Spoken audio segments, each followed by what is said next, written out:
Aktivis itu meminta Pak Menteri mundur. Sebuah cerpen esai, serial suara batin di era virus corona. Denny J.A.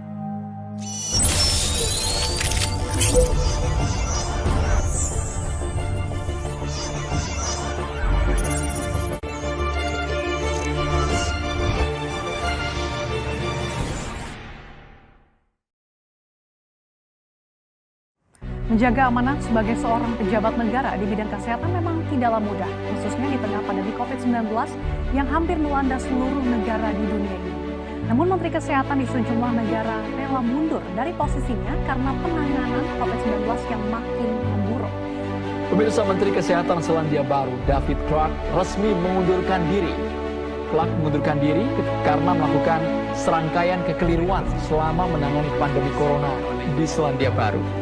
Dalam konferensi persnya, David Clark menyebut dirinya lalai karena melanggar kebijakan karantina wilayah saat pandemi COVID-19 masih terjadi di Selandia Baru.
Meja makan itu berubah menjadi meja kerja. Ada laptop, mesin cetak, berhamparan print out dari berita online.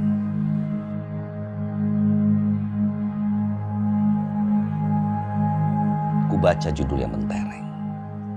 Koalisi Masyarakat Sipil meminta Menteri Kesehatan Terawan mundur karena tidak kompeten menghadapi wabah virus corona.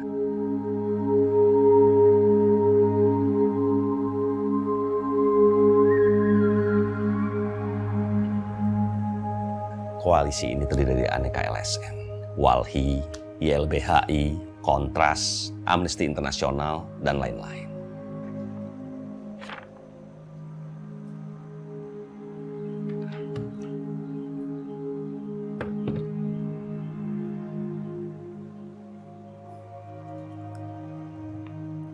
Tehnya, Gan? Iya, Pok. Makasih. Pak Janggi bekerja sampai subuh, kan? Kok kamu tahu Janggi kerja sampai subuh? Saya pas mau sholat subuh, Pak Janggi baru masuk kamar. Oh.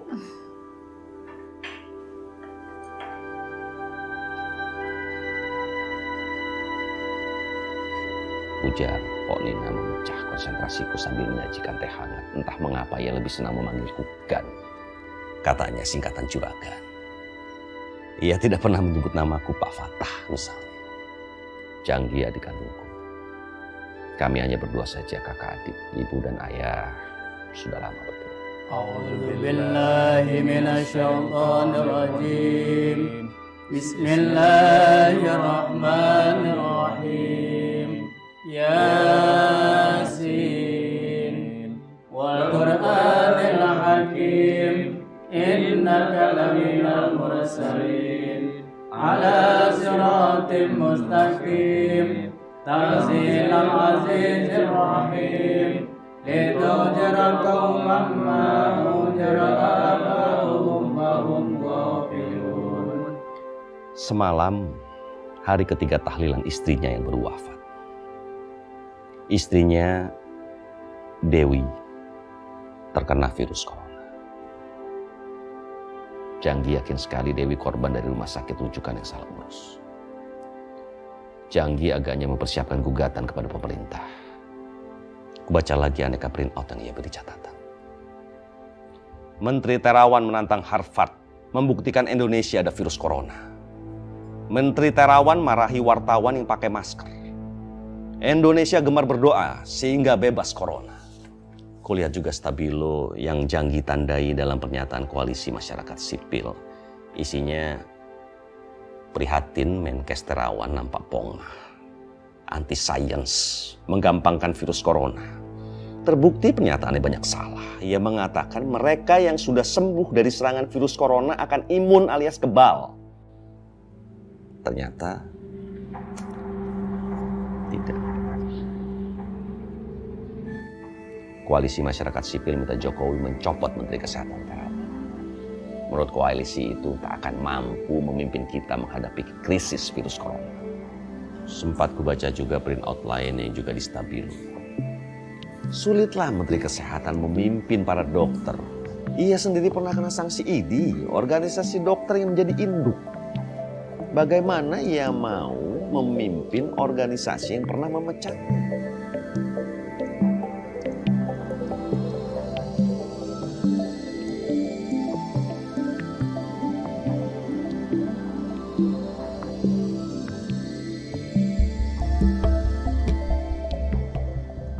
Gan, apa Pak Janggi perlu saya bangunkan? Nggak usah. Kasihan dia lelah. Biar dia bangun sendiri. Ya udah kalau gitu, saya tinggal dulu ya Gan. Ya.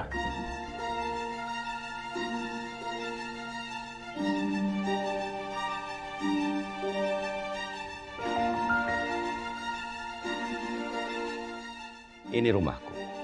Namun sudah 6 bulan kupinjamkan kepada Janggi karena ia menikah. Semua isinya tidak berubah. Aneka foto di dinding tetap sama.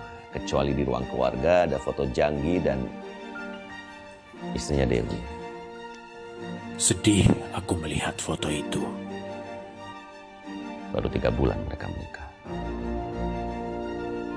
Ada foto aku dan Janggi di masa kecil. Foto itu tetap di sana. Beda usia kami cukup jauh. Aku kini 40 tahun dan Janggi 32 tahun. Di dinding itu tetap ada lukisannya sendiri. Ia menambahkan kata yang sering kupesankan padanya. Itu kutipan Jalaluddin Rumi. Mulailah perjalanan panjang. Berlayar ke dalam dirimu sendiri. Kak Fatah, Iya, Janggi. apa rahasia sehingga kakak bisa tumbuh besar seperti sekarang? Begini, Janggi. Siapapun yang ingin tumbuh besar dan ekstra, dia harus pernah berlayar ke dalam diri. Dan dia harus merenung panjang tentang apa yang dia cari. Segala hal akan meledak dari sana. Waduh, aku tidak punya waktu untuk merenung panjang, Kak. Waktu itu akan datang sendiri, Janggi. Tanpa kita duga. Aku sudah punya jaringan perpustakaan keliling di daerah terpelosok. Oh ya? Bagus itu.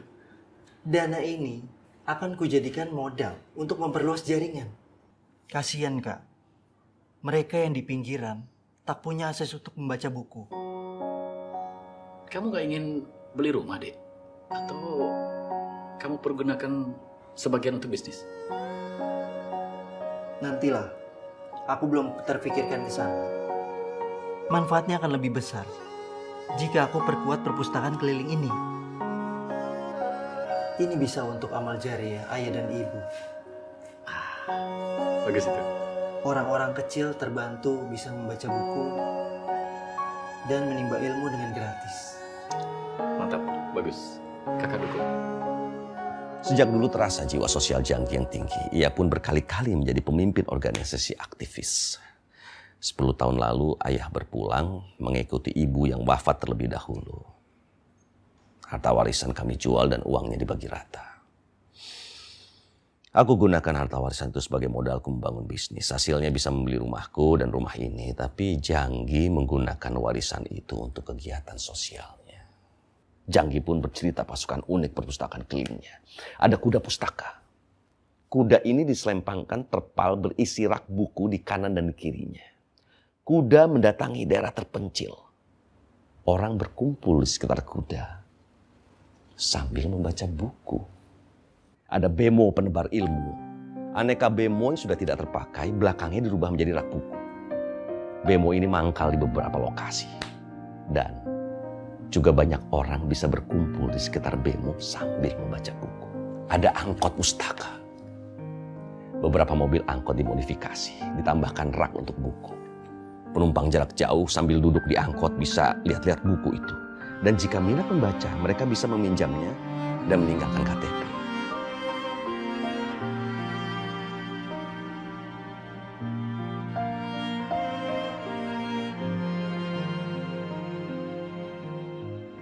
Ada juga motor pustaka. Motor itu membawa terpal, rak buku di sisi kanan dan kiri. Motor bisa berpindah-pindah ke pelosok desa, menghampiri siapapun yang ingin membaca buku gratis. Dalam kegiatan inilah Jangki menjumpa Dewi. Setahun lalu, dua-duanya punya jiwa sosial, aktivis, ingin membantu. Tapi mereka juga punya keberanian untuk protes atau melawan jika merasa ada ketidakadilan.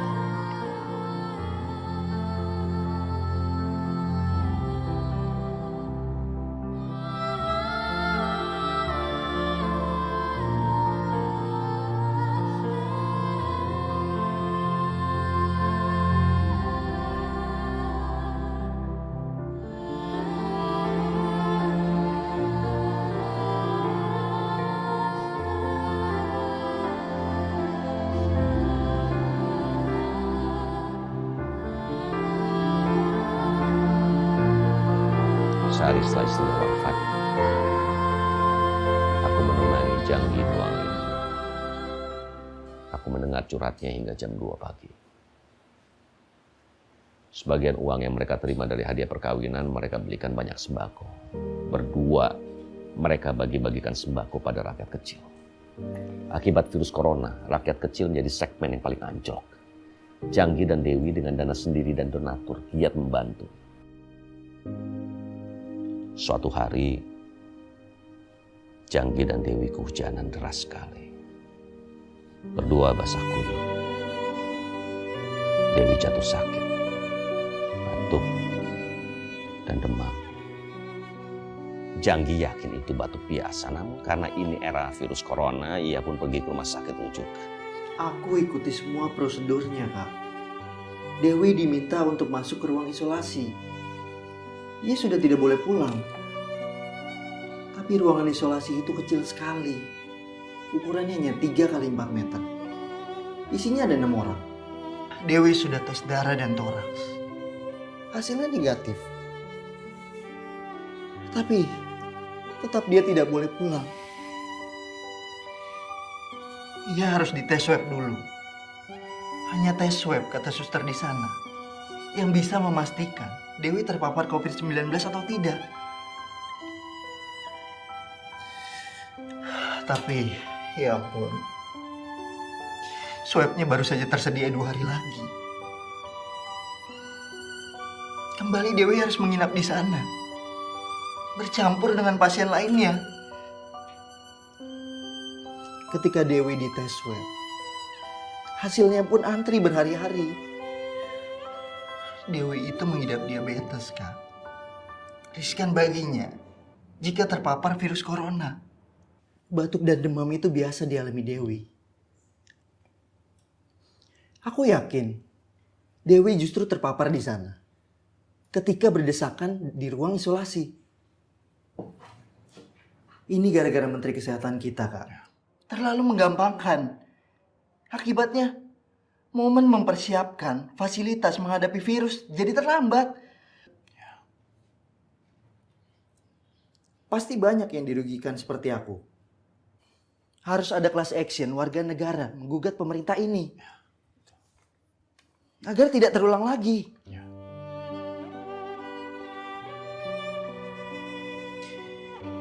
Dewi itu gadis yang baik, Kak.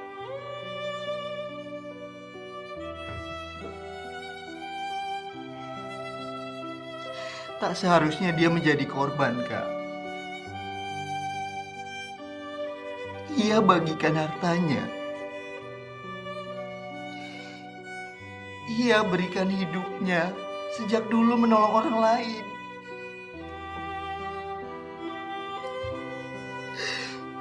Dewi itu gadis luhur, Kak.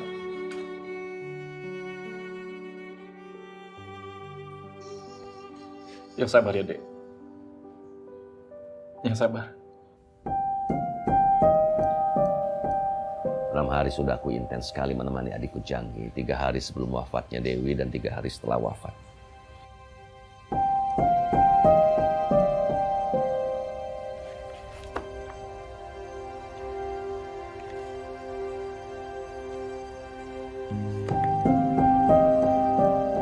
Ya, Janggi. Halo. Kak Fatah temani aku di sini. Janggi menelpon.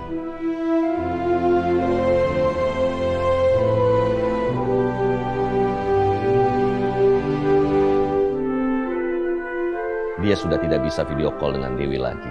Dewi mulai koma.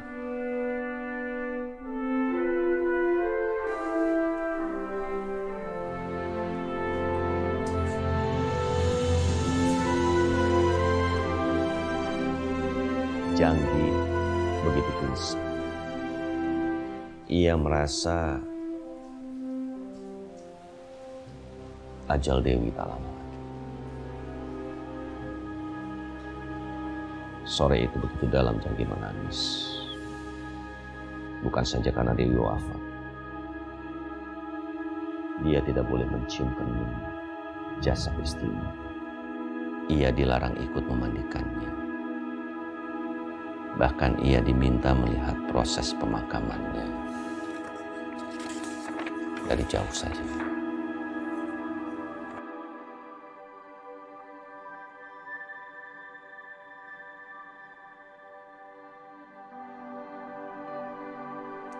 Ampun, Kak. Aku pernah berjanji padanya. Ketika ia lebih dahulu menghadap Tuhan, aku akan memandikan tubuhnya. Aku akan menyuarakan azan di telinganya, di dalam tanah. Ketika ia direbahkan.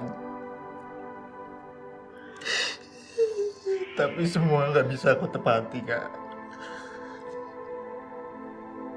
Janggi menangis, menundukkan kepala di meja makan, tanpa suara. Tapi nampak badannya berguncang-guncang. Aku pun meneteskan air mata. Semakin tinggi kemarahan Janggi kepada rumah sakit yang menurutnya salah urus. Semakin besar pula kekecewaannya pada Menteri Kesehatan.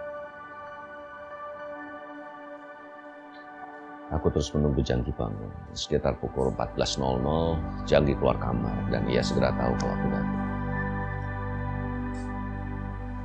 Panjang sekali kami bicara. Janggi sendiri yang memutuskan. Dia tidak jadi mengunggat Pak Menteri. Sampai 40 hari wafat istrinya. Ia ingin tanpa berata menarik jarak dulu. Tafakur. Janggi menunjuk lukisan itu yang ada kutipan Jalaluddin Rumi.